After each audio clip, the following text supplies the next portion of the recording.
दोस्तों, इस दुनिया में काबिलियत की कमी नहीं है, लेकिन फिर भी हर काबिल इंसान जीत नहीं पाता। जानते हैं क्यों? क्योंकि हुनर होना अलग बात है और उस हुनर का सही जगह पर इस्तेमाल होना अलग बात है। इतिहास गवाह है कि जीत हमेशा उसी की हुई है जिसने अपनी सारी ऊर्जा, अपना सारा ध्यान सिर्फ एक बिंदु पर केंद्रित कर दिया।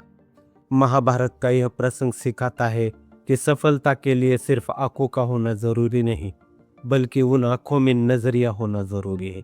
आइए जानते हैं वो राज जो एक साधारण शिष्य को सर्वश्रेष्ठ धनुर्धर बनाता है।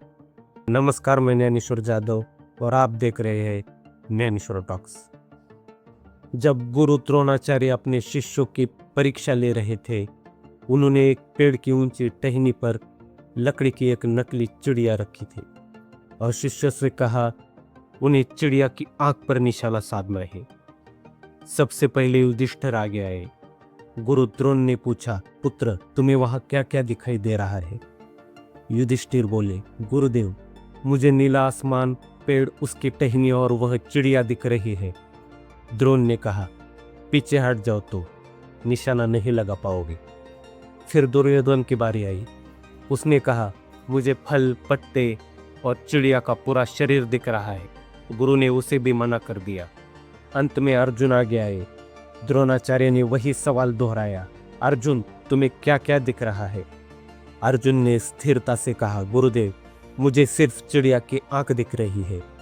द्रोण ने फिर पूछा, क्या तुम्हें पेड़ की टहनियां, चिड़िया के पंख नहीं दिख रहे? अर्जुन का जवाब था, नहीं गुरुदेव, मुझे इस समय सिर्फ और सिर्फ आग का तारा दिखाई दे रहा है। गुरु द्रोण मुस्कुराए और कहा, बाण चलाओ, और अर्जुन का तीर सीधे आग के बीचों बीच लगा। अक्सर हम अपने लक्ष्य के साथ साथ दुनिया भर की दूसरी चीजों पर भी ध्यान भटकाते हैं। जब तक आपको अपना लक्ष्य मछली की आंख की तरह साफ दिखाई नहीं देगा, तब तक आप सही निशाना नहीं लगा पाओगे।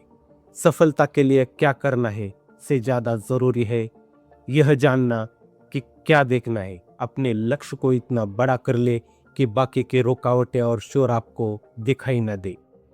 इस कहानी का यही संदेश है कि सफल वही होता है जो दुनिया के शोर को अनदेखा करके अपने लक्ष्य पर ध्यान केंद्रित करता है। अगर अर्जुन की तरह आपका फोकस भी सिर्फ अपने लक्ष्य पर होगा, तो चाहे रास्ता कितना भी कठिन क्यों न हो, जीत आपकी ही होगी। अगर आपको यह कहानी अच्छी लगी हो तो लाइक और शेयर करें। धन्यवाद।